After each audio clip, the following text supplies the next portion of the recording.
Despite the never-ending backlash for the role that he'd played in the death of King Von, even in the face of assassination attempts and arrests, Lil Tim was determined to translate his street infamy into musical fame. The month after Lil Pab was killed in LA, on September the 26th, 2022, Lil Tim goes ahead with his latest music release, dropping a video for his track, Third Day In. In the video, Lil Tim would be seen mobbing in an alleyway surrounded by Lil Pab and other 33rd Street goons. And while the track didn't include any disrespect towards King Von or Lil Durk, Lil Tim is seen in the video dropping the O Block gang sign upside down, a sign of disrespect to King Von and his gang O Block. You gotta throw up O Block. How do I do that? Yeah, throw up O Block. Everybody throw up O Block. And while Lil Tim was still releasing some of his first songs and getting his rap career going, his mortal enemy Lil Durk, at this point a veteran of the drill music game, would be using his feature slots on other huge artists' songs to drop shade on Quando and Lil Tim. On October the 21st, 2022, Lil Durk makes a guest appearance on Jeezy's new track, Most Hated. And in his verse, Durk accuses Quando of being too scared to perform and suggesting that the police denied cancelling his shows, as well as saying that they would have slid on him, but Quando is hiding like a ghost. Durk would also mention Mimo 600 going to Savannah in the cold of winter, saying that they wanted to catch him lacking in the snow and wipe his nose. Durk would even go as far as to mock Quando for losing his two friends, Fendi and Lil Pab, in August. Durk would also seemingly reference King Von's reputation as a killer, saying that after beating his body, he told Durk that he would kill again. Unfortunately for Lil Tim, on October the 24th, 2022, he ends up getting arrested once again on drug charges, once again leaving Quando to fend for himself in the industry beef. But Quando would end up coming back with a huge response to Lil Durk's frequent disrespect in music. Way back in February 26, 2022, Quando Rondo announced a joint project between him and Lil Durk's other arch nemesis NBA YoungBoy, a joint mixtape called Who They Hate. This project never released, but later in the year, that joint project transformed into a new joint album titled 3860. This project was named after NBA YoungBoy's native 38 block in Baton Rouge, and Quando Rondo's past in the Rollin' 60s Crips in Savannah. Quando would tell Rolling Stone in an interview about the project that the album was all about him and YoungBoy paying tribute to their deceased friends, with Quando revealing that he had recorded much of the album in his old hood to remain inspired, inferring that his segments of the album were recorded whilst he was surrounded by killers in places that he felt scared to be. On November the 16th, 2022, the cover art and track list for 3860 debuts on Lil Tim's Instagram account, and this post contains the bombshell announcement that Lil Tim himself is the only other rapper to be featured on the project. That album, 3860, released on the 25th of November 2022, and the entire album is essentially a giant middle finger to Lil Durk and King Von's friends. Lil Tim featured as the first verse on the album's opening track, titled I Swear. This song, in my opinion, is an incredible track and is shockingly underrated.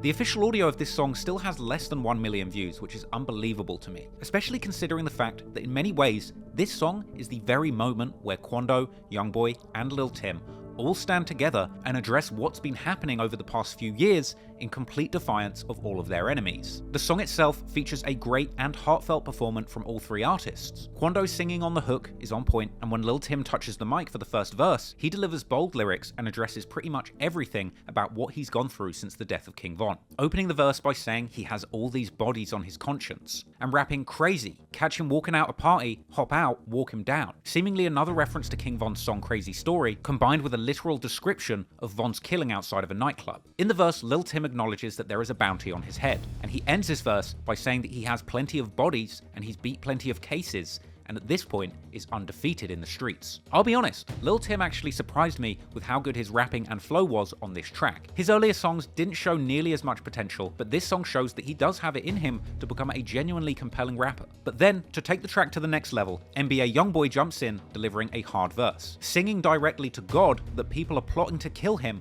but that he is always going to be shooting back. YoungBoy would rap that he has a lot of money and is known for killing people. He seemingly references King Von's death after fighting Quando Rondo in a disrespectful manner, saying they smoked on him and he wasn't even strong, as well as delivering bars that seem to snipe at Durk, saying they know we poppin', tell them all make pain songs, and ending his verse saying that for years now, people have been trying to kill him and ended up getting killed themselves. This was a very bold opening song for the album, and from here, for the rest of the tape, both Quando and YoungBoy would rap back to back, track after track, speaking openly and bravely about what their lives have been like since King Von lost his life. There's the track It's On, which references sliding for Von, saying, "Do it for who? I bet you don't," with "Do it for Von" being a line that Lil Durk and OTF members would often post on social media or reference in songs. Then, on the track Casket Talk, Quando raps that he is continuing to diss the dead and say F the ops, despite people trying to kill him like Tupac. He would rap that he's heard rumors that they're coming to kill him, but saying that he isn't scared because he's a gangster with his own money and killers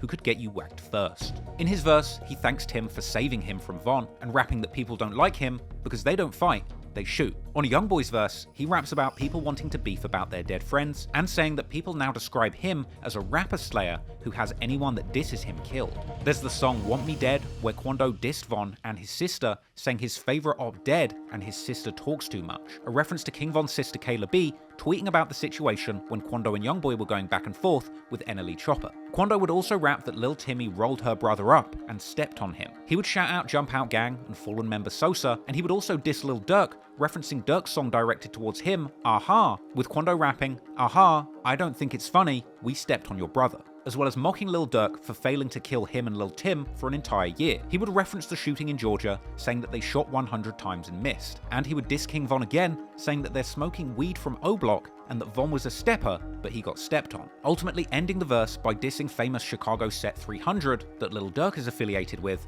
and pledging allegiance to YoungBoy's 4K Trey crew. Meanwhile, in YoungBoy's verse, he would reference Von, rapping F that rap boy and saying that his hit squad are now trying to kill another. There's the song No Mercy, where Quando raps that he hangs with the killer who killed Von and that the people looking for him aren't killers, as well as rapping his Lil One murdered one in the New Atlanta and that's why he has $100,000 on his head. Quando would also diss the Los Angeles Rollin' 60 Crips, saying that he's even got beef with his own kind, but that he can arrange for them to get robbed. Quando disses Von once again on the song Loaded, saying that he's steady dissing his dead ass and rapping Get your hat back before you say you're gonna do me. This is a reference to Lil Durk and his crew wearing V-Roy fitted caps, a sign of respect for King Von. There's also the great song $1 Million Kid, an excellent piece of pain music where Quando sings about the struggles of being blessed with both $1 million checks from the rap game and contrasting that with the $1 million bounty that's been placed on his head, with this bounty being something he mentions again on the song Trophies, with Quando acknowledging the $1 million price on his head,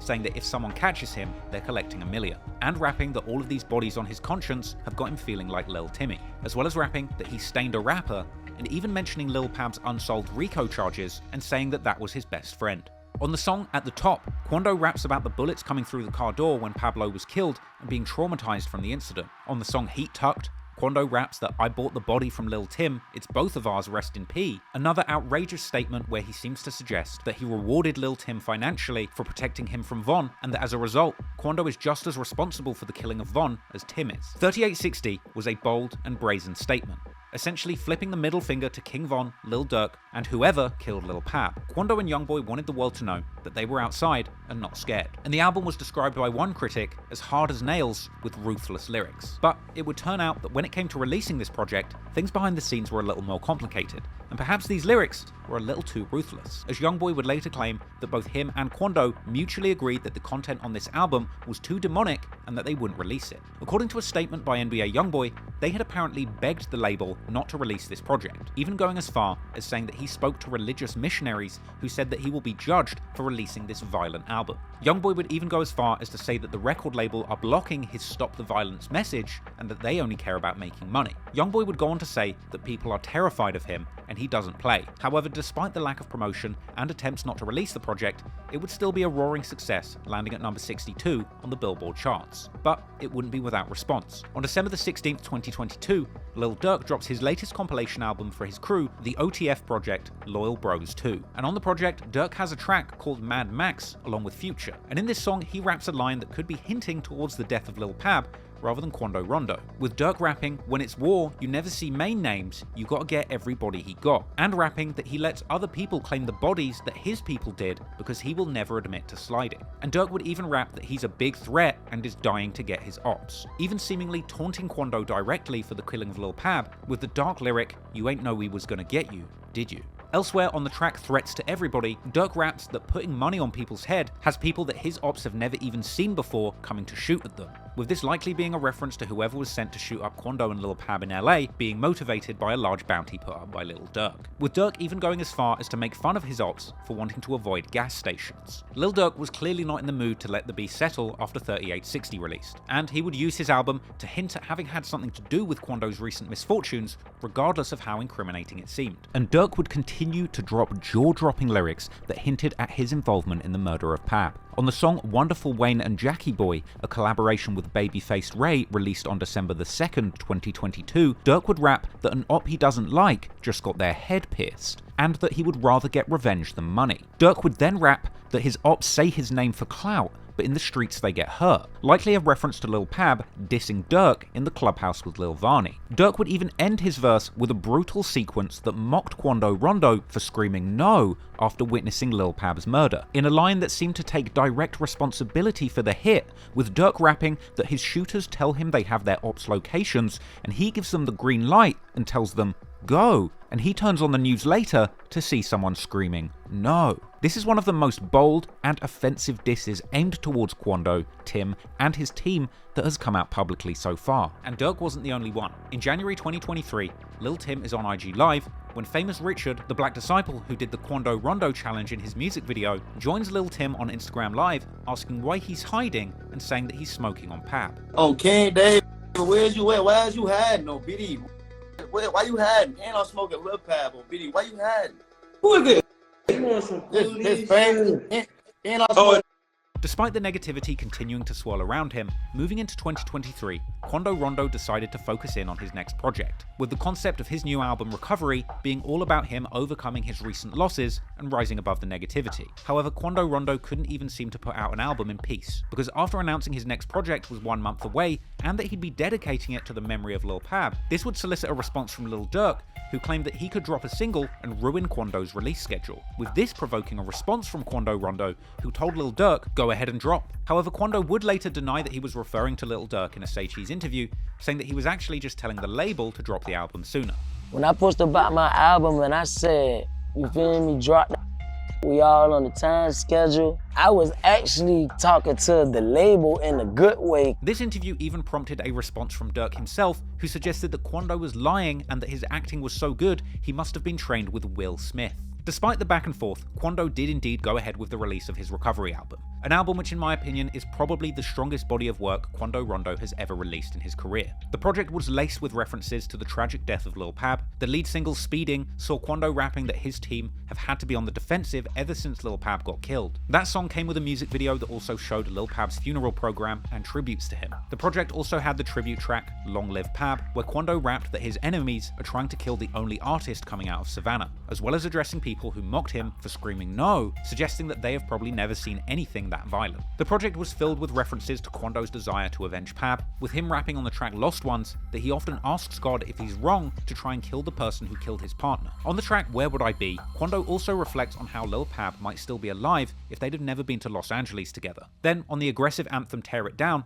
Quando would rap that he wishes Pablo had made it, and that he's spinning about all the pain that he's feeling after losing Pab, rapping that he's been going through pain since his cousin died, and that his gang will kill again if you try them. On the song Heartaches, Quando says that he can't sleep at night after witnessing Pab get shot, and saying that he's hoping for Get Back. But he would also still reference the death of King Von, rapping on the song Vision that you don't want to see Lil Tim on that monitor.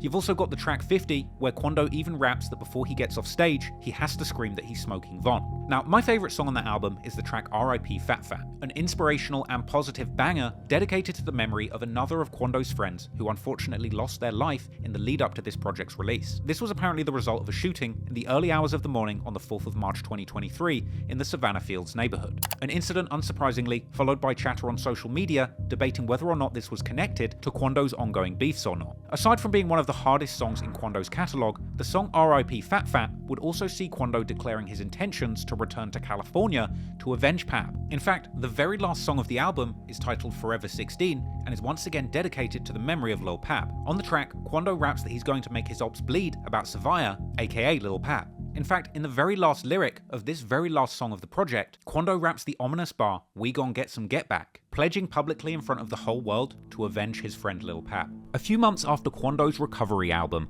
in May, Lil Durk would resurface and release a new album of his own, Almost Healed, which dropped on May the 26th, 2023. And the album contained yet another scathing diss track aimed at Quando Rondo, the song War Bout It with 21 Savage, which contained a brutal chorus where Durk repeatedly mocks Quando, screaming no at Pab's death and telling him to come outside and go to war about Von, even asking Quando where Pab went and saying the morgue got him. It also featured a bunch of other disrespectful lyrics, like one seemingly referring to YoungBoy and saying that he must have heard Quando screaming no and had to turn the sound off. But Durk's disrespect went far beyond music, as in the lead up to the album dropping, he would form a closer relationship with DJ Academics, who would not only interview Durk on his podcast Off the Record, but in the build up to Durk's album release, seemingly in an effort to taunt Quando Rondo, Academics posted a story to his Instagram at the Beverly Center where Lil Pab ultimately was shot, later losing his life, along with a Lil Durk song in the background, where Durk would rap,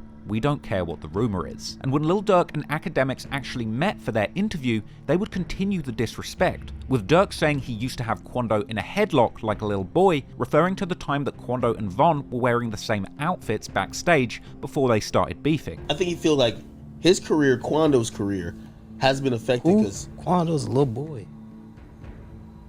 Well, I mean, that's his I used to have him like this. You mean Quando? 63rd, me and Von. Durk would then go on to say that he was disappointed that the person who killed Von, Lil Tim, is a nerd. Everybody else, like, when a real gangster, you know what I mean? When a real gangster get took out by like a nerd type.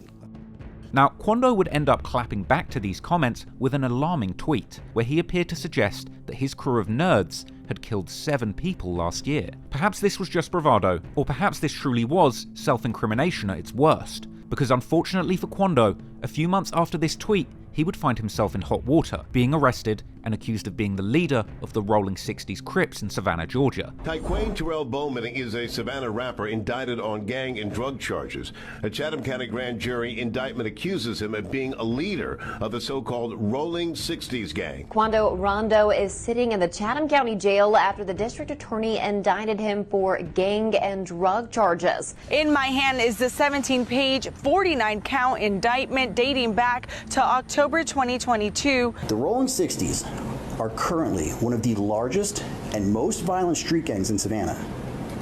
And that man is the leader of them. Leading to a serious legal case and efforts to actually ban Quando from the city of Savannah due to repeated attempts on his life, allegedly causing a danger to the community. The district attorney's office filed a motion to have the famous Savannah rapper banned pending trial from Chatham County. The filing claims he was the target of a number of shootings, including this one 10 days ago on Skidaway Road. And because of those shootings, prosecutors say Bowman's presence poses a danger to the citizens of Chatham County. However, in the midst of all these serious charges aimed at Quando, Lil Tim, on the other hand, would at least be having some luck, as on August 20th, 2023, it was announced that the murder charges against Lil Tim for the killing of King Von had officially been dropped, and Tim would celebrate with a disrespectful celebratory song titled Left a Stain, where he discussed beating his charges and his sadness at the loss of Lil Pab. Now, we don't know what's going to happen next, but if I've learned anything from looking at every piece of information related to this situation, it's clear that there can never be a winner. Quando Rondo was born into some of the most challenging and dangerous circumstances. Since he was a teenager, he's been in and out of jail, losing friends to the streets. He's been surrounded by killers since day one, and it's truly sad that him and King Von ended up crossing paths in the way that they did. Because in many ways, Quando and King Von had so much in common. Both came from the worst parts of their respective cities, and despite getting deeply involved in the life of crime as teenagers, both Quando and Von had made it out of that situation through their music. Unfortunately for King Von, he couldn't seem to leave his tough guy persona in the streets, and he felt compelled to bring these killer instincts into the music industry in an effort to bully and intimidate Quando Rondo and NBA YoungBoy. Ultimately, an argument over a woman led to a fistfight where Von got more than he bargained for, failing to calculate the fact that just like Von, Quando had shooters on his team ready to protect the leader at a moment's notice. The saddest thing about all of this is it's clear that Quando Rondo never wanted these problems. Von's original attack on Quando in that parking lot was clearly an unplanned and unprovoked beating that Quando didn't see coming. Von and Quando probably didn't imagine that within just a few seconds of that first sucker punch, this fight would have turned deadly. Quando had shown love to Von in the past, and there really was no indication before that fight that Von, YoungBoy, or Quando's problems were anything that blood should have been shed over. But once Lil Tim hopped out the car and pulled that trigger, hitting Von with the shots that would claim his life, whether they liked it or not, Quando and Lil Tim would have to face the consequences, because in this case, Lil Durk, one of the biggest and richest rappers in the game, seemingly with an army of Black Disciple-affiliated gangsters from Von's past, would be vowing to get revenge.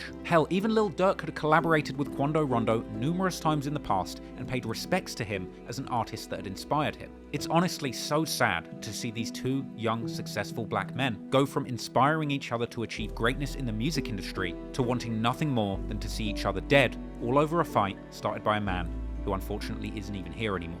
There really can be no winners in this situation, and as hard as it may be to swallow, it's hard to see the violence ever stopping between these two groups. Even if Lil Durk or one of Von's friends killed Quando, or if Quando killed Lil Durk, or the shooters responsible for killing Lil Pab, this tragic cycle of violence will continue, because their friends will try and avenge their newly fallen brothers, and so on until eternity. I know it's easy for me to say this, but the true answer is to put down the guns and stop the violence. I pray that one day that happens, and I think that despite everything that's happened in the past, seeing NBA YoungBoy taking the position that the violence and beef needs to be stopped is truly inspiring. I pray that one day the violence can be stopped, but until then, I just hope that both Lil Durk and Quando Rondo can remain safe and keep doing what they were truly put here for, to make incredible music that inspires the next generation to do better, not to commit violence. But ultimately, no matter what happens, and no matter who dies, it's the music that will continue to live on after everybody is gone, for better or for worse. If you found that clip interesting, please hit the like and subscribe button. And if you want to watch the full-length version of this video, check out the documentary on my main channel, Trap Lore Ross. And if you want the uncut version of that documentary, then head on over to patreon.com/TrapLoreRoss, where you can watch all of my best videos completely uncut for just $2. And if you want to keep in touch and get updates on the next documentaries that I'm going to be dropping, make sure you follow me on Instagram